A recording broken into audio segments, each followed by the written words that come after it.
Hey guys, it's Keyshawn Brown here, back with KB Finance. I hope you enjoyed this video. Today I'm going to talk about how to save up $10,000 in your bank account.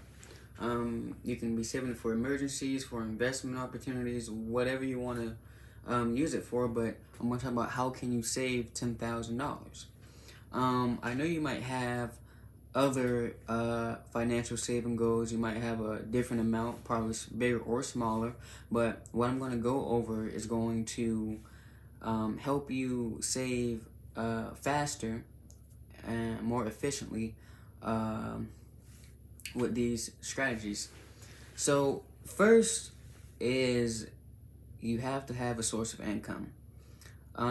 If you're a kid or anywhere from 16 to 16 plus, actually 14 plus in some states, you can go ahead and get a part-time job. It might not pay that much. You might only get 10 bucks an hour, maybe 12, 15 if you're lucky, and depending on where you live. But that's one way to start, is to get a source of income. If you're already an older adult and you have a job, a career already, and you just need help saving money, and you've been trying to save up for so long, but it's just like the money just slips out of your hand and you don't know where it goes. So make sure you have a source of income. Now, the thing is, when you're a kid and you're making less money than an adult, of course you're going to be able to save quicker, faster, and save more, mainly because you don't have any expenses. But if you're an adult, 30 plus, 25 plus, or you're just an independent, emancipated minor or something of that sort, and you're trying to save money, you have to know what your money is going to. So get a pen, get a paper, write down whatever your money is going to, what subscriptions that you have, write that down, the bills, car insurance, car payment if you have one, what are the other miscellaneous things that you're buying, such as clothes, a haircut, all this and stuff.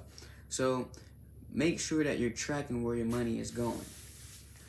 And now we have the budget. When you're wanting to have, when you're wanting to save money, you have to budget. You have to budget. Okay, I'm going to spend this much. I'm going to save this much, and this is what I have to spend.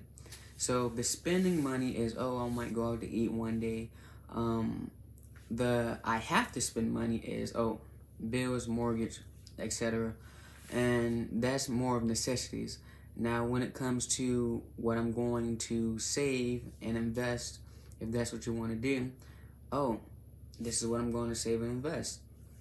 Maybe for a lot of people, what you have to do is you just need to cut out spending for about a month.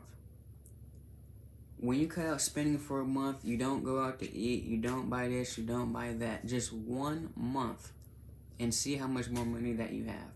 Because at that point, you're literally just, getting what I need and saving. Getting what I need and saving. And if you do that for 1 month, you see how it is. If you can live that way, if you can live on exactly what you need, if your living expenses is $2,000 and you're spending only $2,000 and save another $2,500, let's say you make $4,500 a month, and you save the other $2,500. If you can survive like that and live like that, and you're comfortable living that way, then yeah. But if you wanna, for most people, when they say same thing, $4,500, and I'm just throwing out a number, just 2,000, which is pretty cheap, for your living expenses a month. For 95% of people, that $2,500, I would say around 2,000 is going to go to eating out, buying stuff, partying, and they might save 500. Sometimes they might only save 100, 150, 250. That's not good at all, because not only are you spending money that you can save, you're spending money that you can invest.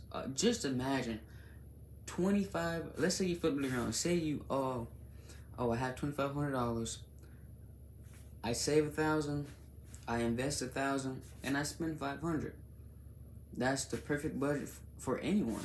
I mean, you have to understand, you don't need to spend the whole $500 in one place. You don't need to buy, a $500 purse, a $300 pair of shoes, all this stuff, expensive stuff. You can do a lot of things with $500. Go to the movies, go to an amusement park.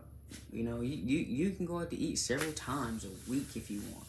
It's your 500, but for me, I would suggest you stretch it. If you learn how to stretch your money more with, your fun money, how that's my term for it, then that will help you with money overall. That means you know how to stretch it. You know how to make your money, will have more fun with your money without spending it all in one spot.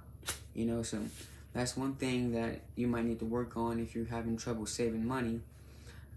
Another thing, you have to learn how to say no. Say no to family members. Say no to strangers.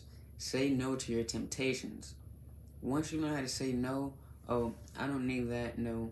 Can I borrow $500, $200, $150? I have a goal I'm trying to get to right now. I'll let you know when I'm at a comfortable spot in my goal. Then yeah, say if you're trying to save up 10 bands and you're at $5,000, go ahead, let them borrow the $150, because you're halfway there now, and you're going to keep saving. But once you're starting out, that's what's going to slow you down. That's what's going to stump you in the beginning, because you're giving yourself more obstacles at the beginning, if that makes any sense. So you have to learn how to say no. I know that it might be kind of hard, depending how, I know we all love our family, but family members can drain money. You know what I'm saying? Hold on. Let me fix this light and make sure it doesn't go out. All right. But you have to learn how to say no. If you have a smaller goal, it's save $1,000. That's good if you're a kid. If you're 16, in that age, or in high school, you're trying to save some money. But when you're older, you have to save money. You have to have an emergency fund. That's a pivotal point in your life. If something happens, you don't have any money, that it's up for you. So if you're older, your saving goals and emergency fund goals should be at least $10,000. Now that I say saving, no, your emergency fund is $10,000. Saving is when you're 16 in high school, you want some money to buy something. That's saving. When you're 25 plus and you have responsibilities now, that's your emergency fund. That's money that you need to have in case something happens.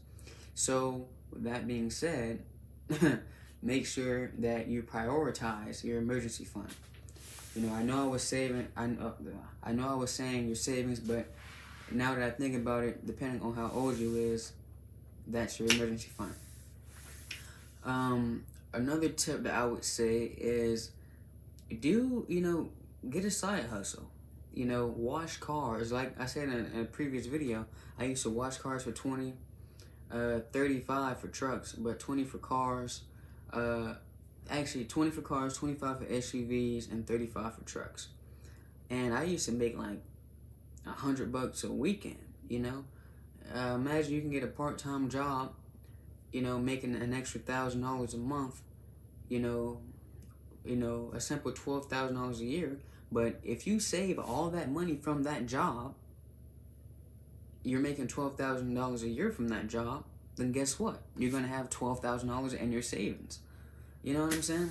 I mean, with most jobs, it's probably $20,000, $22,000, something in that area. But yeah, you can literally get you a side job, and that will cover all of the savings that you need. Your main income that you get from your main job. Oh, the light went out. But the main income, there it goes. But the main income that you get from your main job can just be for you, what you need, and your fun money. And now that you got a side job, you can take care of your savings and emergency fund. You know, you don't have to try to stretch the pennies, try to divide this and divide that. You just say, hey, all the money I make from my side job goes to my savings, investments if you want, and the money I make from my main job goes to my necessities, my fun money, and hey, you can even put some and still in your savings. There's no reason to not put more money in your savings just because you make more money. And another thing is, when you make more money, don't spend more. You know, I'm actually going to talk about a video. I'm going to make a video talking about that subject. When you make more money, do not spend more money. That's not how it works. You need to be living the same. If your necessities and your living expenses cost you $3,000 a month, and you're already making $5,000, and it's $3,000, that's good. Let's say you get a promotion, it takes you up to $7,000. It should still be at $3,000. You understand what I'm saying? But I'm going to make a video talking about that subject, because that's a very important subject.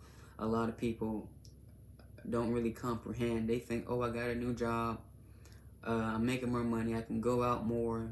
You know, that's not what it meant. That means that $3,000 that you lived off of, and that $5,000 salary that you were making a month, you know, and you get an extra $2,000, that means you're able to live more comfortably.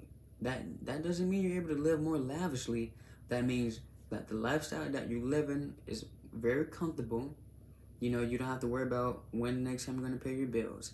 You're not gonna have to worry about, oh, I have to do overtime this week, or I have to do this, or I have to do that. That is part of financial freedom, having comfortability in your life. Now, I'm not saying be comfortable at only $7,000 a month. No, that's not what I'm saying. I'm saying that you're comfortable. You don't have to worry about when next time you're going to pay bills, or this, you know, next time that you're going to eat. Always try to increase your income no matter what, but don't increase your expenses. Now, if you is going to buy a business, okay, your expenses are going to increase and all that. But that's a totally different subject. I'm going to make another video on that too. But the outtakes I want you guys to get from this video is, because you earn more money, don't spend more money. Number 2, have a source of income. Number 3, budget. And number 4, track where your money is going. That's probably the most important one, because, you know, I know for a lot, and for me, when I was, you know, about 16, 17 making money, it was like, where did all my money go? I don't know where it went. But after I sat down and tracked, you know, I didn't have that many expenses, but I sat down and checked, I bought shoes, clothes, you know, I went out to eat, I took her out on a date, and then I started to understand, okay, I need to stop this and stop that. But I hope this video helped you guys and encouraged you guys to start whatever saving journey that you're on. I really do. And as I said, when you have responsibilities and all that stuff, this is no longer your savings. This is your emergency fund. When you're younger, that's when your savings. You want to buy something, you know, and save up for it and all that. But I hope you guys enjoyed this video. If you're new, hit the subscribe button, comment and like. If you're a returning viewer, just comment, like, and share for me, please. All right. Other than that, have a nice day.